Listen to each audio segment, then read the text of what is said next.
Hello dear students, welcome back to PW pharma. I doctor Supriya Mishra, your pharma mentor. तो स्वागत है आप सभी का पीडब्ल्यू फार्मा के इस चैनल पे। तो आज हम डिस्कस करने वाले हैं फार्मास्यूटिकल ज्यूरिस्प्रूडेंस का बहुत ही इंपॉर्टेंट टॉपिक, जो कि एवरी एग्जामिनेशंस के अंदर ये क्वेश्चंस इससे पूछे जाते हैं।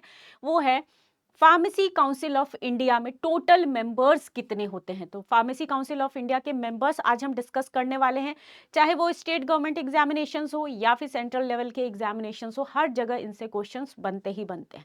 तो चलिए डिस्कस करते हैं पीसीआई मेंबर्स के बारे में। तो जैसा कि आप सभी को पता है कि पीसीआई जो थी आपकी कॉन्स्टिट्यूटेड थी, पीसीआई को जो कॉन्स्टिट्यूट किया गया था 1949 के अंदर, ठीक है।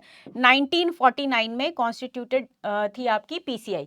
एंड देन एवरी 5 इयर्स, है ना, एवरी 5 इयर्स जो है अगेन जो है इलेक्शंस होते हैं फॉर रिकॉन्स्टिट्यूशंस के लिए, ठीक है। तो एवरी 5 इयर्स के अंदर जो है इनमें इलेक्शंस होते हैं और देन इनके जो है मेंबर्स जो हैं वो इलेक्ट किए जाते हैं। तो चलिए हम डिस्कस करते हैं मेंबर्स के। Pharmacy council of India members में सबसे पहला इलेक्टेड मेंबर है एंड देन नॉमिनेटेड और एक्स ऑफिशियो मेंबर। तो जो आपके इलेक्टेड मेंबर्स होते हैं, ये पर्टिकुलर 6 मेंबर्स जो होते हैं, इनमें इलेक्टेड की बात करते हैं तो इनमें 6 मेंबर्स जो होते हैं, एटलीस्ट इनमें 1 टीचर जो होना चाहिए फार्मेसी का होना चाहिए इसके अंदर, ठीक है। 6 मेंबर्स में से एटलीस्ट 1 टीचर जो है वो फार्मेसी का होना चाहिए, ताकि वो जो भी आपके सिलेबस वगैरह जो डिजाइन करना है तो वो सारी चीजें जो हैं उसकी आइडिया मतलब दे सके रिगार्डिंग दिस। फिर तो यहाँ पे आपका pharmaceutical chemistry pharmacognosy elected by UGC from the teaching staff, ठीक है, ऑन एन इंडियन यूनिवर्सिटी और affiliated college granting a degree और डिप्लोमा इन फार्मेसी।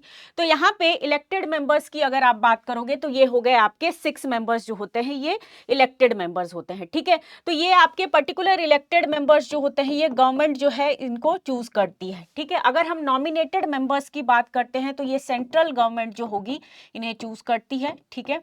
जो सेंट्रल गवर्नमेंट होगी ये चूज करती है। और एक्स ऑफिशियो मेंबर्स जो होते हैं, जो आपके रिटायर्ड जो मेंबर्स होते हैं, ये होते हैं आपके एक्स ऑफिशियो मेंबर्स। तो यहाँ पे इलेक्टेड मेंबर्स की बात करते हैं तो टोटल मेंबर्स जो होते हैं आपके 8 मेंबर्स होते हैं, जिनमें से 6 मेंबर्स जो होते हैं आपके रजिस्टर्ड फार्मासिस्ट हैं और एक उनमें से टीचर्स जो है वो टीचर जो है वो होना चाहिए। नेक्स्ट है 1 मेंबर, ठीक है।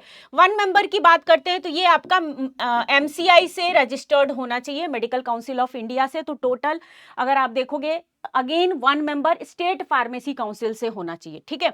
तो यहाँ पे पीसीआई जो स्टेट पीसीआई है वो 1 मेंबर को नॉमिनेट करती है, क्लियर। तो टोटल मेंबर्स हो गए आपके 8 मेंबर्स फॉर पीसीआई के लिए इलेक्टेड मेंबर्स, ठीक है। नेक्स्ट नॉमिनेटेड की बात करते हैं हम। नॉमिनेटेड मेंबर्स कितने होते हैं, तो नॉमिनेटेड मेंबर्स जो होते हैं ये भी अगेन 8 मेंबर्स होते हैं।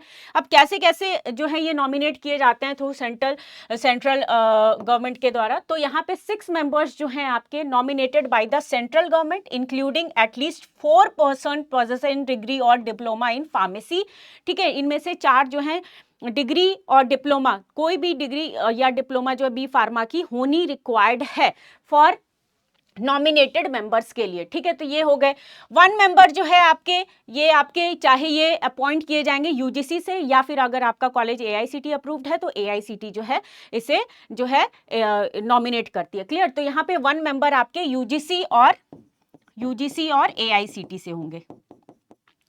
नेक्स्ट 1 मेंबर जो होगा अगेन रजिस्टर्ड फार्मासिस्ट होगा, ठीक है। 1 मेंबर जो होगा रजिस्टर्ड फार्मासिस्ट होता है to represent each state nominated by the state government या यूनियन टेरिटरी एडमिनिस्ट्रेशन।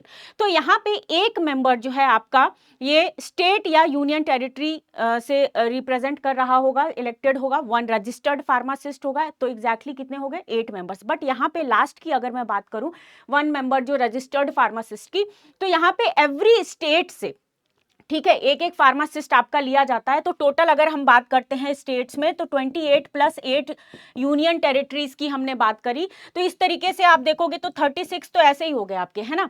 तो 36 मेंबर्स यहाँ पे ये हो गए। तो बस आपको याद ऐसे रखना है कि नॉमिनेटेड जो है 6 मेंबर्स जो हैं आपके सेंट्रल जो है गवर्नमेंट आपका पर्टिकुलर जो है नॉमिनेट करती है, जिनमें 4 जो है आपके डिग्री या डिप्लोमा के पर्सन होने चाहिए, बी फार्म या डी फार्म होना चाहिए। 1 मेंबर आपका यूजीसी और एआईसीटी से नॉमिनेटेड होते हैं और दूसरा 1 नंबर जो है आपके रजिस्टर्ड फार्मासिस्ट होते हैं। क्लियर। तो यहाँ पे टोटल मेंबर्स हो गए आपके 8। नेक्स्ट अगर हम बात करते हैं एक्स ऑफिशियो मेंबर्स, ठीक है। तो यहाँ पे एक्स ऑफिशियो मेंबर की अगर आप बात करते हो तो यहाँ पे फर्स्ट है आपका director general of health services. तो यहाँ पे हेल्थ सर्विसेज जो होंगे उनके आपके डायरेक्टर्स जो होंगे यहाँ पे देखे जाएंगे, उनको अपॉइंट किया जाएगा। नेक्स्ट आपके यहाँ पे सेंट्रल ड्रग लेबोरेटरीज जो हैं इनके डायरेक्टर्स होंगे, जो बड़ी बड़ी लेबोरेटरीज हैं आपकी, ठीक है, इनके डायरेक्टर्स जो होते हैं वो अपॉइंट किए जाते हैं। नेक्स्ट अगर बात करते हैं drug controller of India, third जो मेंबर होंगे वो होंगे ड्रग कंट्रोलर ऑफ इंडिया, ठीक है। तो यहाँ पे 3 मेंबर्स जो होते हैं आपके एक्स ऑफिशियो मेंबर्स होते हैं, ठीक है। तो यहाँ पे फिर से एक बार मैं रिकॉल करा देती हूँ। इलेक्टेड मेंबर्स की अगर बात करते हैं जो कि आपका गवर्नमेंट इसको चूज करती है इन मेंबर्स को, इनमें टोटल 8 मेंबर्स होते हैं। और अगर हम बात करते हैं नॉमिनेटेड मेंबर्स की तो नॉमिनेटेड मेंबर्स अगेन 8 मेंबर्स इसके अंदर भी देखे जाते हैं। और एक्स ऑफिशियो मेंबर्स की अगर हम बात करते हैं तो इनमें 3 मेंबर्स होते हैं, ठीक है। तो ओवरऑल अगर आप देखोगे कि एक पीसीआई को रन कराने के लिए पूरे ऑल ओवर इंडिया जो है आपका मैनेज करने के लिए अगर आप देखोगे तो ये टोटल मेंबर्स अगर आप मिला लेते हो तो टोटल मेंबर्स आपके कितने हो जाएंगे, 50 to 51 जो है मेंबर्स जो होंगे आपके 50 to 51 जो होंगे मेंबर्स। ओवरऑल हमने यहाँ पे 36 मेंबर्स भी हो गए और फिर बाकी के जो आपके मेंबर्स हैं, तो यहाँ पे इतने मेंबर्स जो हैं मिलके कंप्लीटली जो है आपका फार्मेसी काउंसिल ऑफ इंडिया जो है उसको मॉनिटर करते हैं, ठीक है। तो यहाँ पे ये था आपका फार्मेसी काउंसिल ऑफ इंडिया के जो मेंबर्स हैं जो कि एवरी एग्जामिनेशंस के अंदर पूछे जाते हैं। तो प्रॉपरली इन्हें लर्न कर लीजिएगा। तो thank you all of you, thank you. मिलते हैं नेक्स्ट वीडियो में, तब तक के लिए आप सभी से अलविदा लेती हूँ।